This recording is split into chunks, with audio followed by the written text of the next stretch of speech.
여보, 내가 뭐랬어? 아내는 요즘 저와 밥을 먹으면서도 그 말만 반복합니다. 맞습니다. 아내 말이 옳았어요. 몇 년 전 아내는 강하게 반대했습니다. 당진에서 잘 살면 되지. 왜 일산? 하지만 저는 무시했죠. 30년 넘게 직장 생활한 내가 이것도 못 판단하냐고. GTX 일산 대단지라고. 무조건 오른다고. 그래서 퇴직금과 저축을 합친 돈 대부분을 투자했습니다. 10억 가까운 돈이었어요. 지금 제 손에 남은 건 절반도 안 됩니다. 그리고 아내의 차가운 시선. 도대체 저에게 무슨 일이 있었던 걸까요? 지금부터 그 참담한 이야기를 들려드리겠습니다. 시청 전 구독과 좋아요를 누르시면 로또에 당첨되는 행운이 올 수 있습니다. 그리고 지금 어디에서 시청하고 계신지 댓글로 남겨주세요. 여러분의 이야기도 듣고 싶습니다. 그럼 지금부터 시작되는 이야기 속으로 함께 들어가 볼까요? 제 이름은 박영진입니다. 올해 63, 몇 년 전까지만 해도 저는 중견기업에서 33년을 일한 평범한 직장인이었습니다.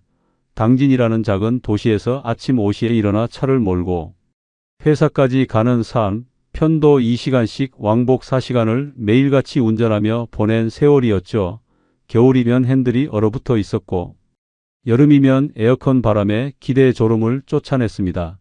33년이라는 시간 동안 제가 차 안에서 보낸 시간을 계산해 보면 아마 몇 년은 될 겁니다. 그 긴 시간 동안 저는 늘 라디오를 틀어놓고 혼자 중얼거렸습니다. 언젠가 나도 지하철 타고 출근하는 삶을 살아봤으면.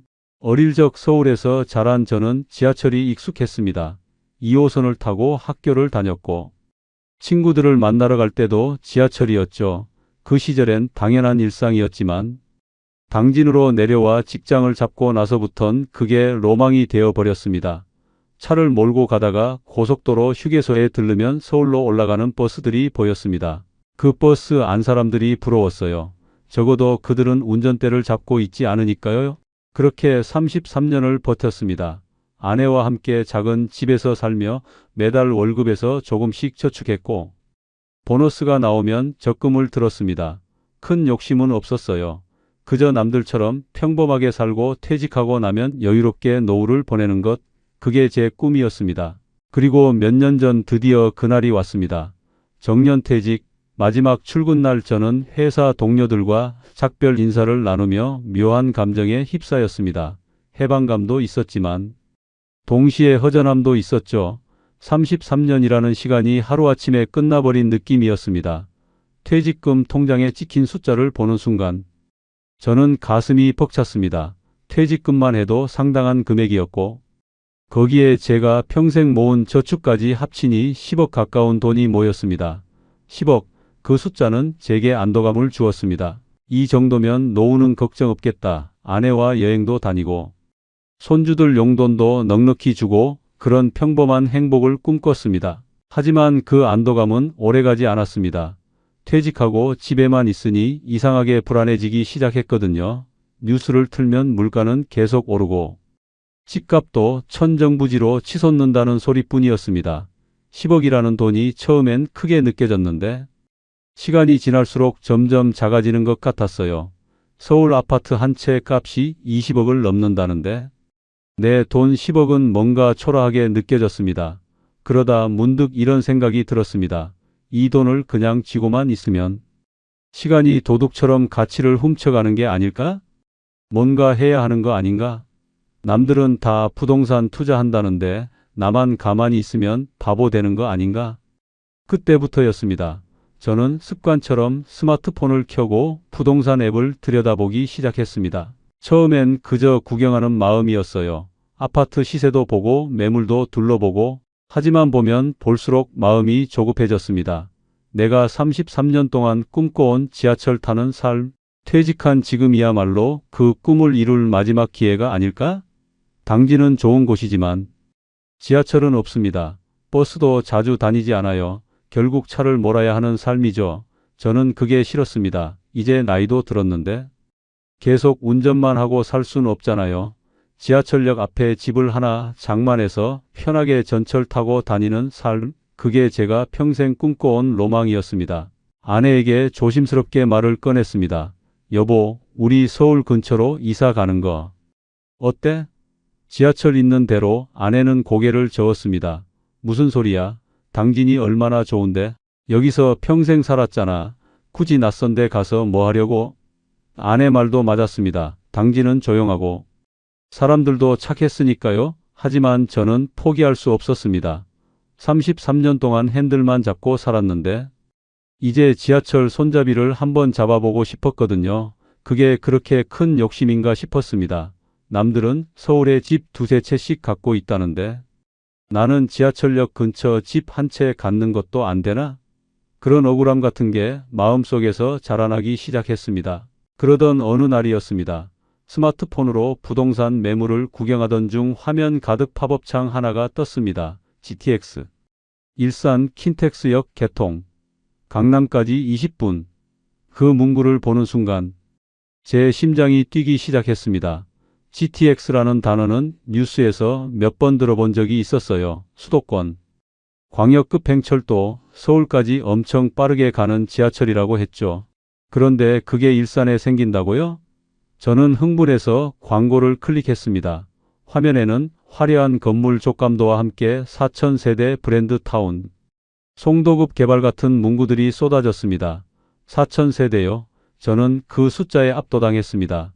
4,000 가구가 모이면 그건 단순한 아파트 단지가 아니라 하나의 작은 도시가 생기는 거잖아요. 사람이 그렇게 많이 모이면 상권도 생기고 학교도 들어오고 모든 게 발전할 거라고 생각했습니다. 저는 그날 밤 잠을 이루지 못했습니다. 머릿속에서 계산기가 돌아갔어요. GTX 타면 서울까지 20분, 거기다 대단지까지. 이건 무조건 오르는 거 아니야? 지금 안 사면 나중엔 손도 못 대는 가격이 되겠지? 33년 동안 꿈꿔온 지하철 타는 삶을 이제 이룰 수 있다는 생각에 가슴이 두근거렸습니다. 다음 날 아침 일찍 일어나 아내에게 말했습니다. 여보, 일산 쪽에 GTX 생긴대. 거기 대단지 분양한다는데 한번 보러 가볼까? 아내는 국을 뜨다 말고 저를 쳐다봤습니다. 당신 또 시작이야? 당진에서 잘 살면 되지. 왜 일산? 아내 목소리엔 짜증이 섞여 있었어요. 여보, 이건 달라. GTX라고 서울까지 20분이면 가. 그리고 4,000세대 대단지래. 송도 만든 건설사가 짓는다잖아. 제가 흥분해서 말하자 아내는 한숨을 쉬었습니다. 당신 나이가 몇인데? 아직도 그런 광고에 현혹돼? 우린 당진에서 평생 살았어. 여기가 좋아. 하지만 저는 설득을 멈추지 않았습니다. 33년 동안 차 몰고 출퇴근했어. 이제 지하철 타고 싶다고? 그게 뭐가 그렇게 큰 욕심이야? 아내는 고개를 절레절레 저으며 하고 싶은 대로 해. 대신 나중에 후회하지 마 라고 말했습니다. 그 말이 허락처럼 들렸어요. 저는 바로 그날 오후 홈페이지에 들어가 상담 신청을 했습니다. 며칠 뒤 전화가 왔습니다. 고객님, 일산 모델하우스 방문 예약 도와드릴까요? 친절한 목소리였어요. 저는 주말 시간을 잡았습니다. 아내를 설득해서 함께 가기로 했죠. 그냥 구경만 하는 거야. 딱 한 번만. 아내가 못마땅한 표정으로 따라 나섰습니다. 주말이 되어 일산으로 향했습니다. 당진에서 차를 몰고 가니 2시간 넘게 걸렸어요. 도착해 보니 모델하우스 주차장은 이미 차들로 가득했습니다. 입구부터 사람들이 줄을 서 있었어요. 젊은 커플부터 저희 또래까지 정말 다양한 사람들이 몰려 있었습니다. 아내가 놀란 표정으로 말했습니다. 사람이 왜 이렇게 많아? 저는 속으로 안도했어요. 봐, 나만 관심 있는 게 아니잖아. 이렇게 사람이 많다는 건 여기가 진짜 괜찮은 곳이라는 증거야. 그렇게 생각하니 더 확신이 들었습니다. 모델하우스 안으로 들어가니 화려한 조명이 눈을 찔렀습니다. 벽면 가득 붙은 광고 문구들, GTX 일산 생활권 4,000세대, 빅 브랜드 타운 송도 성공 신화 재현. 그 문구들을 보는 순간 제 가슴이 뛰었어요. 그래, 여기다. 여기가 내가 평생 꿈꿔온 곳이야. 상담 순서가 되어 자리에 앉았습니다. 깔끔하게 차려입은 상담사가 미소를 지으며 태블릿을 꺼냈습니다. 어르신, 실거주 목적이세요? 투자 목적이세요? 저는 잠깐 고민하다 대답했습니다. 실거주도 생각하고 있고 투자도 생각 중입니다. 상담사가 고개를 끄덕이더니 설명을 시작했습니다. 여기는 GTX 일산 생활권입니다. 킨텍스역까지 교통 편리하고요. 4,000세대 대단지라 입주하면 자체 상권이 형성됩니다. 게다가 아파트 2,000세대, 오피스텔 2,000실이 같이 들어오니까 시너지가 엄청나죠. 저는 듣는 내내 고개를 끄덕였습니다. 그런데 옆에 있던 아내가 질문을 던졌습니다. 근데 분양가가 주변 아파트보다 훨씬 비싸던데요? 상담사는 준비된 답처럼 웃으며 대답했습니다. 사모님, 이건 신축 브랜드 타운이잖아요. 구축 아파트랑 비교하시면 안 되죠. 입주 때 되면 프리미엄 최소 1억은 붙을 겁니다. 그 말을 듣는 순간 저는 확신했습니다. 이거다. 지금 안 사면 나중엔 더 비싸져서 못 사. 상담사는 이어서 말했습니다. 그리고 오피스텔은 청약 통장 필요 없으세요? 유주택자도 가능하고요. 당첨되고 나서 천천히 생각하셔도 됩니다. 그 말이 제게는 안전장치처럼 들렸어요. 청약 넣는 건 공짜고 당첨 안 되면 그만이고. 당첨돼도 그때 결정하면 되니까요. 아내는 여전히 못마땅한 표정이었지만 더 이상 반대하진 않았습니다. 유닛 내부를 구경했습니다. 깨끗하고 넓었어요. 거실 구조도 아파트랑 똑같았습니다. 이 정도면 충분히 살만하다. 아니 살고 싶다. 그런 생각이 들었습니다. 상담사가 옵션 설명도 덧붙였습니다. 시스템 에어컨이랑 중문은 요즘 필수예요. 나중에 전세 놓으실 때도 옵션 있어야 유리합니다. 저는 고개를 끄덕이며 들었습니다. 집으로 돌아오는 차 안에서 아내가 말했습니다. 당신 진짜 넣을 거야? 저는 핸들을 잡은 채 대답했습니다. 응, 한번 넣어볼게. 어차피 청약 통장도 안 쓰잖아. 아내는 한숨을 쉬었습니다. 당첨되면 어쩔 건데? 당첨되면 그때 다시 계산해보고 결정하면 되지. 저는 자신 있게 말했지만 사실 속으론 이미 결정한 상태였습니다. 당첨되면 무조건 하는 거야. GTX 타고 지하철 생활하는 거야. 그날 밤 집에 돌아와 청약 일정을 확인했습니다. 며칠 뒤가 접수일이었어요. 저는 떨리는 마음으로 그날을 기다렸습니다. 33년 동안 꿈꿔온 지하철 타는 살. 이제 그 꿈을 이룰 수 있다는 기대감에 잠도 제대로 오지 않았습니다. 하지만 그때 저는 몰랐습니다. 청약 접수일이 다가왔습니다. 저는 회사 화장실 변기에 앉아 스마트폰을 켰습니다. 손이 떨렸어요. 신청금 300만 원을 먼저 입금하고 화면에 뜬 신청 버튼을 눌렀습니다. 버튼을 누르는 순간 묘한 해방감이 밀려왔어요. 드디어 나도 뭔가 했다. 남들처럼 투자에 뛰어들었다. 그런 안도감이었습니다. 며칠 뒤 문자 한 통이 왔습니다. 당첨을 축하드립니다. 그 문자를 보는 순간 저는 숨이 멎는 것 같았습니다. 기쁘다기보다는 귀가 먹먹해지고 심장이 쿵쾅거렸어요. 됐다. 진짜 됐다. 4,000세대 대단지, GTX 역세권, 1군 브랜드, 내가 이걸 잡았다. 저는 바로 아내에게 전화를 걸었습니다. 여보, 나 당첨됐어. 아내는 한참 침묵하더니 말했습니다. 진짜 됐네. 이제 어쩔 거야? 목소리에 기쁨은 없었어요. 오히려 걱정이 묻어났습니다. 당첨 문자가 온 뒤 바로 안내 문자들이 쏟아지기 시작했습니다. 계약금 납부 안내, 서류 제출 일정, 자금 조달 계획서. 청약 당첨은 끝이 아니라 거대한 돈의 톱바퀴가 저를 물고 돌아가기 시작하는 신호탄이었습니다. 그날 저녁 밥상 앞에서 아내와 마주 앉았습니다. 분양가가 정확히 얼마래? 아내가 물었습니다. 저는 휴대폰에 캡처해둔 자료를 꺼냈어요. 전용 84제곱미터, 아파트로 치면 25평형이야.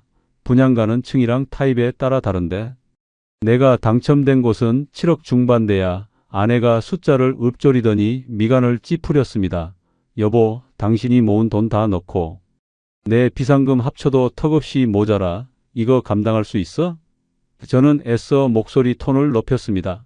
걱정 마. 계약금 10%만 있으면 돼. 나머지는 다 대출이야. 입주할 때.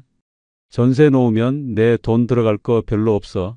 4,000세대 브랜드 타운이잖아. 며칠 뒤 계약하러 다시 모델하우스에 갔습니다. 처음 구경 왔을 때처럼 조명은 여전히 화려했고 바닥은 대리석처럼 반짝거렸습니다. 그런데 그날은 이상하게 그 화려함이 눈에 들어오지 않았어요.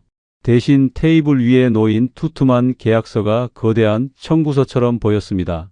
상담사는 아주 능숙하고 자연스럽게 말을 건넸습니다. 축하드립니다. 좋은 동 호수 걸리셨네요. 자, 이제 옵션 선택하시면 됩니다. 그 옵션이라는 말이 처음엔 별것 아니게 들렸어요. 에어컨 정도 달면 되겠지 생각했죠. 그런데 하나씩 체크하다 보니 그게 선택이 아니었습니다. 선택이라는 꼬리표를 달고 있었지만 사실상 필수 강매나 다름없었어요. 시스템 에어컨 5대, 중문, 가전 패키지, 고급 마감재, 체크 표시 하나가 늘어날 때마다 몇백만 원씩 견적서 숫자가 올라갔습니다. 옵션비만 합쳐도 3천만 원이 훌쩍 넘었어요.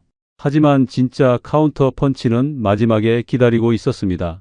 상담사가 계산기를 두드리며 무심하게 말했습니다. 그리고 고객님 알고 계시죠? 오피스텔이라 취득세가 4.6%입니다. 그 말이 제 뒤통수를 탁 쳤어요. 머리로는 알고 있었습니다. 오피스텔은 아파트보다 세금이 비싸다는 걸. 하지만 막상 그게 내 돈이 되어 청구되니 느낌이 전혀 달랐습니다. 3천만 원이 훌쩍 넘는 금액이었어요.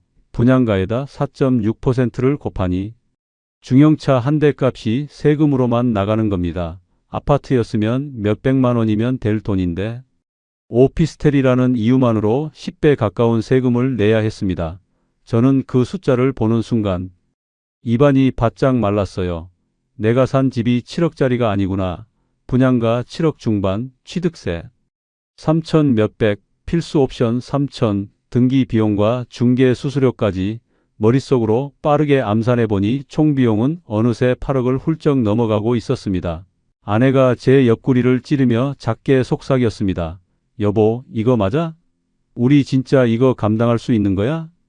저는 아내 눈을 피하며 떨리는 목소리로 대답했습니다. 남들도 다 하잖아. GTX 들어오면 10억 넘는다니까. 그날 밤 저는 모두가 잠든 거실에 혼자 나와 계산기를 켰습니다. 분양가라는 숫자 위에 옵션과 세금과 비용을 하나씩 벽돌처럼 쌓아 올렸어요. 8억이 넘는 금액, 계산기 액정에 뜬 차가운 숫자를 보는 순간 제가 평생 안 먹고 안 입으며 모은 돈이 떠올랐습니다.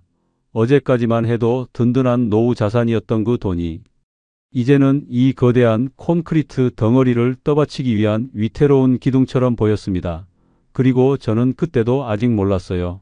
진짜 공포는 8억이라는 숫자 자체가 아니라 이 숫자를 감당하기 위해 앞으로 다가올 시간들이라는 걸요.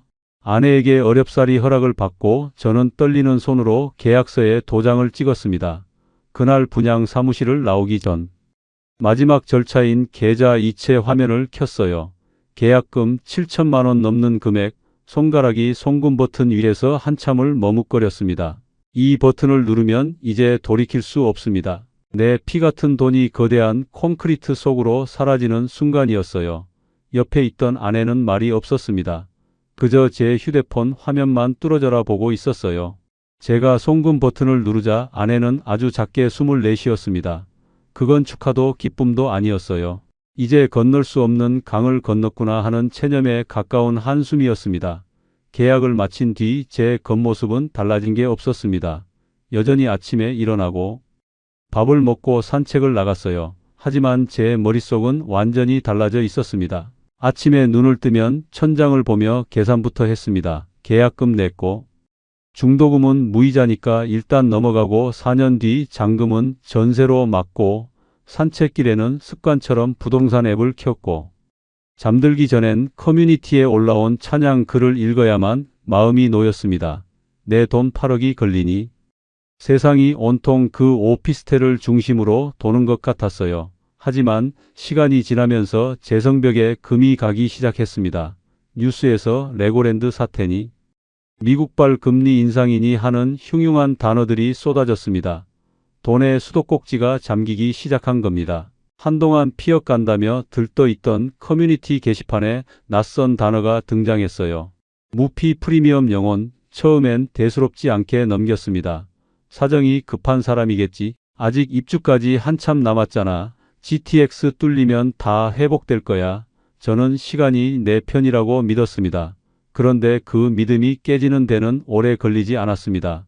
몇 달이 지나자 무피는 순식간에 마피로 바뀌었습니다. 마이너스 프리미엄, 어느 날은 마피 1천, 또 어느 날은 마피 3천, 급기야 계약금 전액 포기하고 넘깁니다. 라는 글이 올라왔어요. 지하철에서 그 글을 본 저는 심장이 쿵 내려앉았습니다. 분위기가 싸한데 단순히 싸한 정도가 아니었어요. 금리가 오르자 사람들은 가장 먼저 대체제를 벌였습니다. 아파트 값이 떨어지자 오피스텔은 투자 가치 없는 짐짝 취급을 받기 시작한 겁니다. 주변 아파트들이 4억 원대로 주저앉았다는 소식이 들려오자 사람들은 더 이상 비싼 오피스텔을 쳐다보지도 않았어요. 누가 그 돈 주고 오피스텔을 사요? 그 돈이면 서울 아파트를 사지. 사람들의 비수 같은 댓글이 제 뼈를 때렸습니다. 그리고 입주가 코앞으로 다가오자 진짜 지옥이 열렸습니다. 잔금 대출 감정 평가 결과가 나온 날이었어요. 은행 직원의 목소리는 사무적이고 냉정했습니다. 고객님, 감정가가 분양가보다 턱없이 낮게 나왔습니다. 대출 한도가 확 줄어들 것 같습니다. 네? 무이자 대출이라면서요? 잔금 대출로 전환하면 되는 거 아닙니까? 지금 시세가 너무 떨어져서 대출은 4억밖에 안 나옵니다. 계산기를 두드려 보니 당장 제 주머니에서 현금이 더 나와야 했습니다. 물론 있습니다. 30년 넘게 직장 생활하며 안 입고 안 먹고 악착같이 모아둔 제 비상금이자 자존심 같은 돈이었어요. 은행 직원의 감정가가 턱없이 낮다는 말이 귓가에 맴돌았습니다. 속이 쓰렸어요.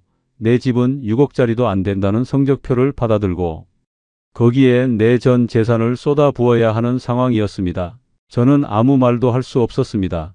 제가 믿었던 4,000세대 브랜드타운은 여전히 웅장하게 공사 중이었지만 계속 하락하는 시세의 그래프 앞에 그만 눈물이 앞을 가리고 말았습니다. 입주일이 달력 위에 찍히는 순간부터 제 불안은 막연한 기분이 아니라 피할 수 없는 일정이 됐어요. 입주가 멀리 있을 때는 버틸 수 있었습니다. 아직 시간 있어. 공사 다 끝나면 분위기 바뀔 거야. 그 말이 주문처럼 통했어요. 그런데 입주가 가까워질수록 시간은 저를 구해주는 친구가 아니라 제 목을 겨눈 칼이 되더군요. 하루가 지나갈수록 제 선택지는 무섭게 줄어들었습니다. 저는 계약을 할 때까지만 해도 머릿속으로 아주 깔끔하고 완벽한 그림을 그렸습니다. 입주 때 내가 가진 현금을 넣고 나머지 잔금은 전세를 받아서 치른다. 말로 하면 참 단순했어요. 문제는 그 단순한 그림이 전세 사업이라는 단 하나의 전제 조건에 전부 걸려 있었다는 겁니다. 주변 시세를 봤을 때 전세 사업 정도는 충분히 받을 수 있을 거라 계산했어요. 그 돈만 들어오면 대출도 정리되고 제 숨통도 트일 거라 믿었습니다. 그래서 저는 입주를 고생 끝 행복 시작이라고 믿었어요. 잔금만 치르면 끝. 전세만 들어오면 끝. 하지만 시장이 식으면서 그 철석 같던 전제가 흔들리기 시작했습니다. 전세는 제가 원한다고 들어오는 돈이 아니더군요. 결국 사람이 들어와야 돈도 들어옵니다. 사람이 움직이려면 심리가 살아 있어야 하고 지금이 저점이다라는 확신이 있어야 해요. 그런데 분위기는 정반대로 흘렀습니다. 무피 마피 금매 같은 말이 늘어날수록 세입자들은 더 조심스러워했고 조심할수록 전세도 매매도 같이 얼어붙었습니다. 무엇보다 제가 간과한 결정적인 악재가 있었습니다. 제가 그토록 자랑스러워했던 4,000세대 브랜드 타운 웅장한 규모가 입주장이 되자 4,000세대 공급 폭탄이라는 부메랑이 되어 돌아왔어요. 부동산에 전세를 내놓으러 갔을 때 중개사님의 한마디가 제 뼈를 때렸습니다. 사장님, 지금 물량이 너무 많아요. 오피스텔 2,000개, 아파트 2,000개가 동시에 쏟아지는데 누가 제값 주고 들어오겠어요? 세입자들은 골라서 들어갑니다. 대단지라서 수요가 많을 줄 알았는데 대단지라서 경쟁자만 3,999명이 생긴 꼴이었습니다. 게다가 아파트 전세가도 떨어지니 사람들은 굳이 관리비 비싼 오피스텔을 찾지 않았어요. 제가 믿었던 장점이 단점이 되는 순간 등줄기에 식은땀이 흘렀습니다. 더 무서운 건 돈은 저를 기다려주지 않고 이미 움직이고 있다는 사실이었어요. 입주 지정 기간이 시작되자마자 중도금 대출의 무이자 혜택이 끝났습니다. 이제 그 빚은 시행사의 빚이 아니라 온전히 제 빚이었어요.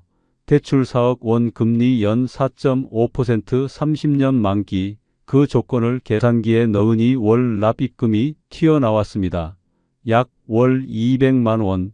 저는 그 숫자를 보고 한참을 멍하니 서 있었어요. 월 200만 원.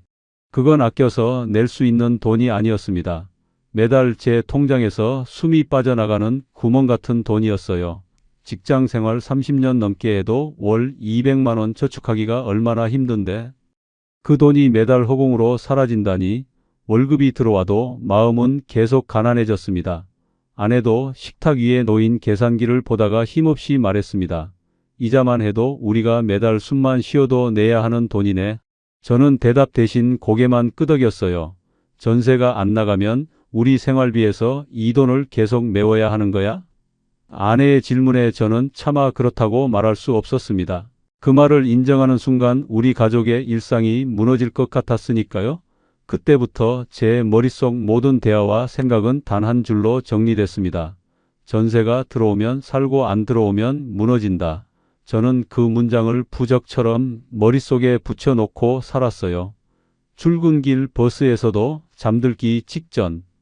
천장을 볼 때도 그 문장이 떠다녔습니다. 그리고 그 문장이 그토록 무서웠던 이유는 제가 노후 대비 투자라고 믿었던 것이 결국 현금 흐름 한 줄짜리 생존 게임으로 쪼그라들었기 때문입니다. 집값이 오르면 좋겠죠. GTX가 뚫리면 오르겠죠. 하지만 당장 집값은 오르지 않았어요. 오히려 곤두박질 치고 있었습니다. 투자는 수익이 아니라 매달 200만 원씩 까먹는 마이너스가 돼가고 있었어요. 저는 그때 처음으로 뼈저리게 알았습니다. 호재는 뉴스나 종이에 남아있어도 돈은 지금 당장 내 통장에서 빠져나간다는 걸요. 입주가 다가오자 전세를 구해야 한다는 압박감이 제 생활 전체를 지배하기 시작했습니다. 퇴근하면 중개사 사무실에 들러 눈도장을 찍고 주말이면 전단을 돌리듯 명함을 뿌렸어요. 하지만 현실은 냉혹했습니다. 사장님 4,000세대라서 더 안 나가요? 물량이 폭탄인데. 누가 제 값 주고 들어와요? 제가 그토록 자랑스러워했던 대단지가 입주장이 되자 저를 공격하는 무기가 되어 돌아왔습니다. 문의 전화는 없었어요. 일주일이 지나고 2주일이 지나도 제 휴대폰은 고장난 것처럼 조용했습니다. 그 적막함이 저를 미치게 만들었어요. 전화가 안 오니 저는 자꾸 다른 곳으로 도망쳤습니다. 바로 부동산 커뮤니티였어요.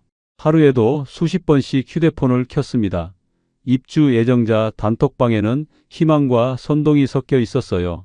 우리 단지 가치를 지킵시다. 전세 4억 이하로는 절대 내놓지 마세요. GTX 개통되면 다들 후회할 겁니다. 꽉 잡고 버티세요. 그 글들을 보면 마음이 좀 놓였습니다. 나만 힘든 게 아니구나.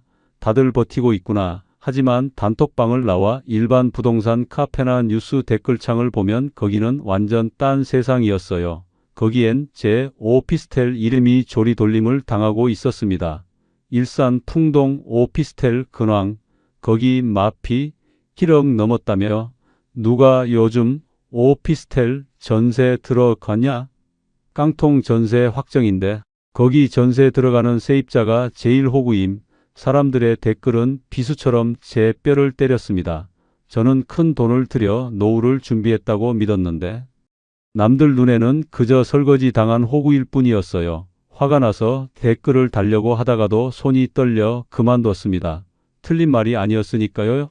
지금 전세가 안 나가는 건 세입자들이 똑똑해졌기 때문이라는 걸 저도 알고 있었으니까요. 그러다 밤 늦은 시간 입주민 단톡방에 누군가 조심스럽게 글을 올렸습니다. 너무 급해서 3억에 전세 내놓았습니다. 죄송합니다. 그러자 방금 전까지 으쌰으쌰 하던 사람들이 순식간에 돌변했어요. 그 가격에 던지면 어떡합니까? 이기적이시네요. 님 때문에 시세 다 무너집니다. 그 비난을 보며 저는 섬뜩함을 느꼈습니다. 저 사람을 욕하는 저들 중 절반은 사실 뒤로는 부동산에 3억이라도 좋으니 제발 빼달라고 사정하고 있을 게 뻔했으니까요. 저도 그랬으니까요. 드디어 기적처럼 부동산에서 전화 한 통이 왔습니다. 사장님, 집 보겠다는 분 계세요? 그 전화 한 통에 저는 약속을 취소하고 달려갔어요. 현관을 닫고 불을 켜고 마치 모델하우스처럼 꾸며놓고 기다렸습니다. 하지만 집을 보러 온 부부의 반응은 차가웠어요. 집은 새거라 좋은데.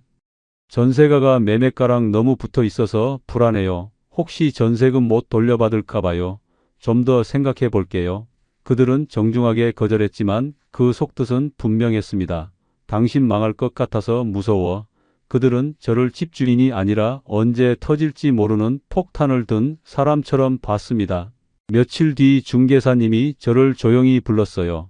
사장님, 커뮤니티고 단톡방이고 다 무시하세요. 현실은 현실입니다. 그럼 얼마입니까? 가격 3억 정도, 그 정도는 돼야 보러 옵니다.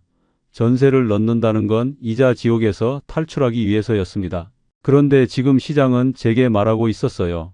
전세를 놓더라도 너는 지옥에서 못 나가.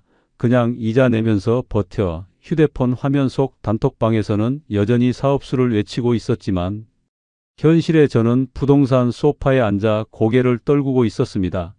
전세만 들어오면 끝이라고 믿었던 저는 이미 끝이 아니라 밑 빠진 독에 물 붓기의 시작 앞에 서 있었어요. 결국 전세를 3억에 올렸습니다. 처음부터 그 가격이었던 건 아니에요. 제 머릿속엔 여전히 정상이라고 믿는 숫자가 있었습니다. 4억은 받아야 재금을 조금이라도 아끼고 여유가 생길 거라고 계산했으니까요. 하지만 현실은 제 계산기가 아니라 시장의 공포가 지배하고 있었어요. 중개사 사무실에 갈 때마다 듣는 소리는 한결같았습니다.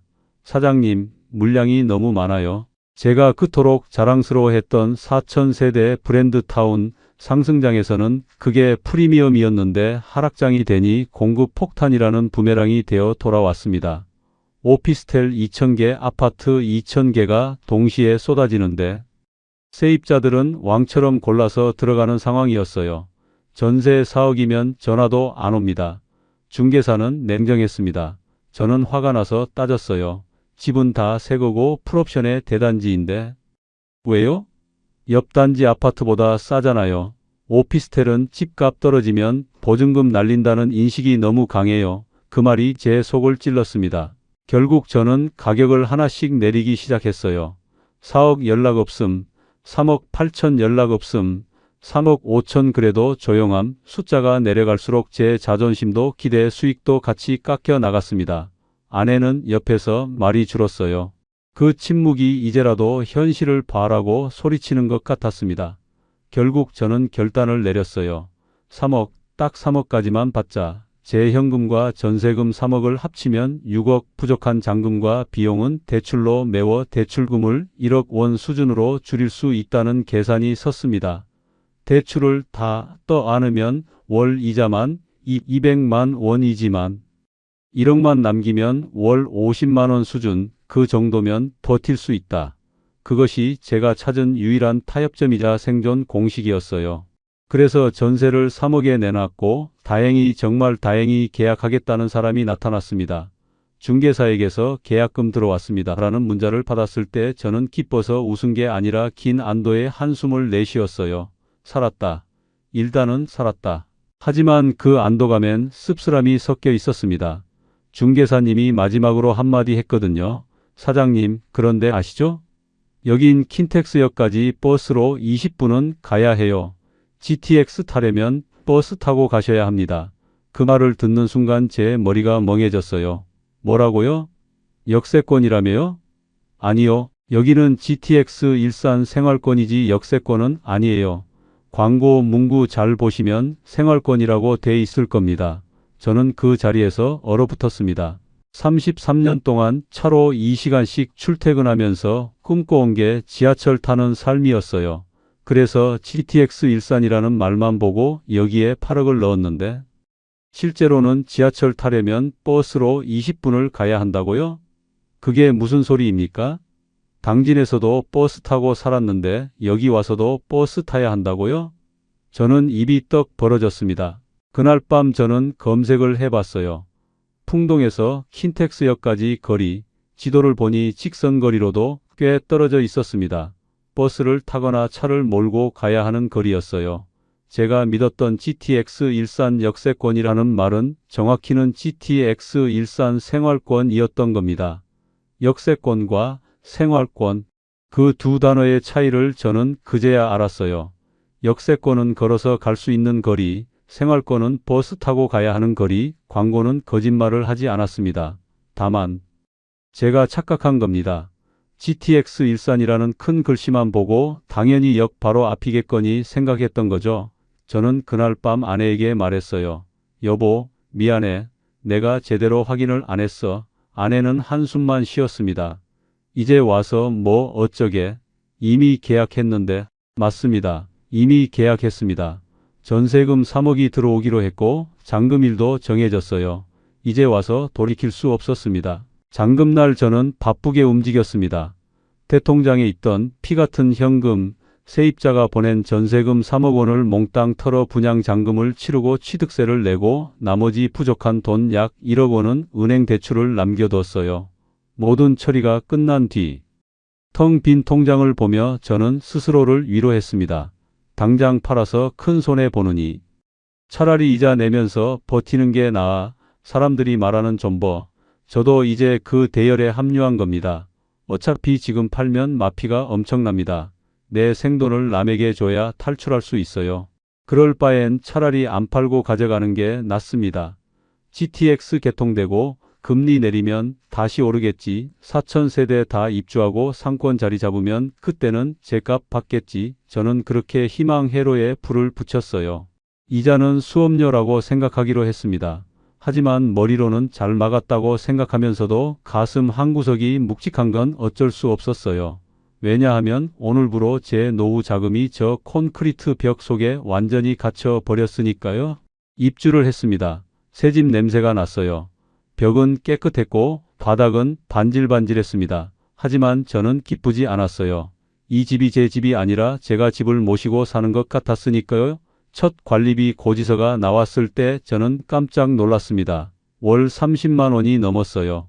아파트였으면 15만 원 정도일 텐데 오피스텔이라 관리비가 2배였습니다. 거기다 재산세 고지서도 날아왔어요. 오피스텔은 주택이 아니라 업무용으로 분류돼서 세금도 비쌌습니다. 건강보험료도 올랐습니다. 부동산 보유에 따른 재산 점수가 올라가서 보험료가 껑충 뛰었어요. 저는 그제야 깨달았습니다. 오피스텔은 아파트가 아니구나. 겉모습만 비슷할 뿐. 속은 완전히 다른 건물이구나. 광고에서 주거형 오피스텔 아파텔이라고 하길래 아파트랑 똑같은 줄 알았는데 아니었습니다. 세금도 다르고 관리비도 다르고 대출 조건도 달랐어요. 무엇보다 제 마음을 무겁게 한 건 앞으로의 시간이었습니다. 전세 계약 기간은 2년 뒤 세입자가 나갈 때 저는 그 3억 원을 돌려줘야 합니다. 만약 그때도 집값이 오르지 않아서 다음 세입자를 못 구하거나 전세가가 더 떨어진다면 그 3억 원을 어디서 구해야 할까요? 답은 하나뿐이었습니다. 퇴직금. 이제 퇴직까지 딱 2년, 아니 벌써 퇴직하고 몇 년이 지났으니 그때 받은 퇴직금이 거의 바닥났습니다. 퇴직금은 원래 노후의 시작이어야 합니다. 아내와 여행도 가고 병원비로도 쓰고 남은 인생을 지탱할 소중한 돈이어야 해요. 그런데 제 남은 돈은 이제 노후의 시작이 아니라 전세금 반환 폭탄을 막기 위한 예비군이 되어 버렸습니다. 이걸 깨닫는 순간 저는 뒤통수를 맞은 것처럼 멍해졌어요. 나는 노후를 위해 투자를 했다고 믿었는데 결국 노후를 담보로 오늘을 버티고 있었던 겁니다. 사람들이 흔히 말합니다. 부동산은 버티면 이긴다. 대단지는 결국 우상향한다. 저도 그 말을 믿고 싶습니다. 그래서 지금도 팔지 않고 이자를 내며 버티고 있어요. 하지만 제가 치르고 있는 건 기다림이 아니라 기회비용이었습니다. 내 현금이 묶인 대가, 내 퇴직금이 저당 잡힌 대가, 그 대가는 매달 제 인생에서 시간처럼 사라지고 있어요. 2년 뒤 집값이 올라 있으면 저는 버텼다, 승리했다고 말할 수도 있겠죠. 하지만 오르지 않으면 제 남은 돈은 인생 2막을 여는 열쇠가 아니라 실패를 덮는 땜질 비용으로 사라질 겁니다. 그 모든 선택의 끝에는 노후의 편안함이 아니라 노후의 불안이 먼저 서 있습니다. 그래서 저는 뼈저리게 후회합니다. 집을 샀기 때문이 아니에요. 조건 없는 믿음을 가졌기 때문입니다. 청약은 공짜다. 대단지면 무조건 수요가 생긴다. 일단 당첨되고 생각하자. 이 말들은 틀린 말이 아닙니다. 다만 조건이 붙는 말이었어요. 내가 감당할 수 있는 조건인가? 전세가 안 나가도 내 현금 흐름은 안전한가? 최악의 경우 내 노후 자금을 건드리지 않고 빠져나올 수 있는가? 저는 그 조건들을 확인하지 않았습니다. 그저 남들이 하니까 오른다니까 라는 말에 취해 계산기보다 욕심을 먼저 앞세웠어요. 무엇보다 제가 가장 후회하는 건 제 로망을 확인하지 않은 겁니다.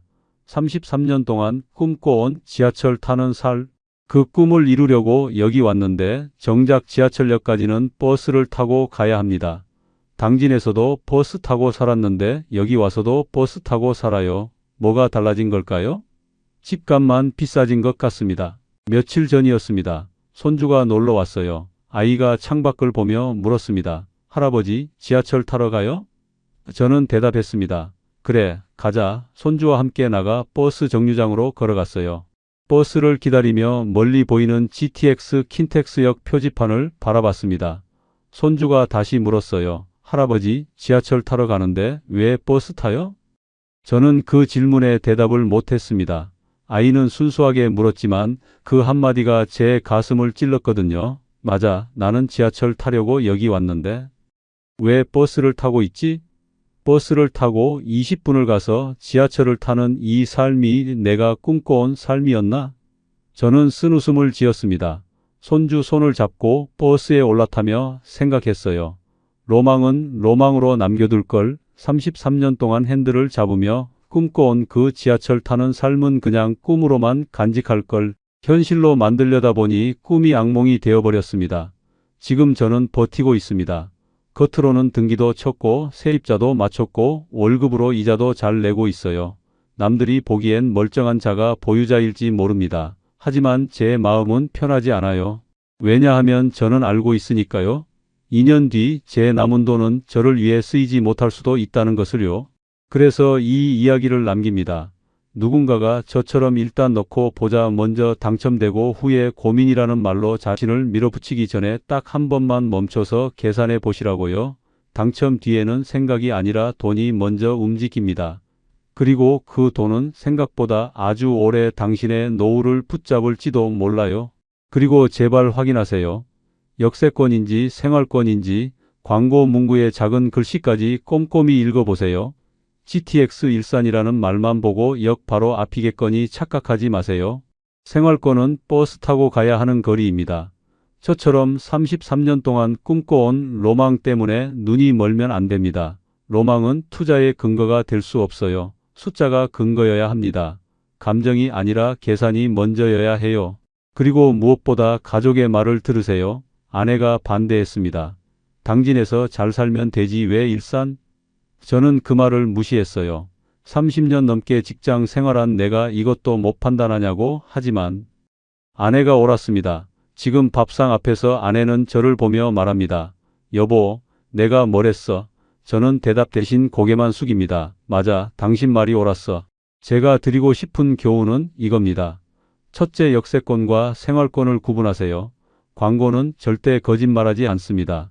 다만 당신이 착각하게 만들 뿐이에요. 둘째, 오피스텔은 아파트가 아닙니다. 세금도 다르고 관리비도 다르고 시세 상승률도 다릅니다. 주거형이라는 말에 속지 마세요. 셋째, 로망은 투자 근거가 아닙니다. 감정보다 숫자를 먼저 보세요. 넷째, 가족의 반대는 신호등입니다. 무시하지 마세요. 다섯째, 손절 타이밍을 놓치지 마세요. 마피 1억일 때 팔 기회가 있었습니다. 저는 조금만 기다리면이라는 말에 속아 지금 더 큰 손실을 보고 있어요. 여섯째, 대단지가 항상 장점은 아닙니다. 상승장에선 프리미엄이지만 하락장에선 공급 폭탄입니다. 4,000세대가 경쟁자 4,000명이 될 수도 있어요. 어느 지역에서 어떤 고민을 안고 듣고 계신가요? 여러분의 이야기도 댓글로 남겨주세요. 우리의 이 사연이 마음에 남았다면 좋아요를 눌러주세요. 그리고 소중한 사람들과 함께 이 이야기를 나눠주시길 바랍니다. 여러분의 한마디가 누군가에겐 큰 위로가 될 수 있습니다. 영상이 마음에 드셨다면 구독과 좋아요, 응원 부탁드립니다. 감사합니다.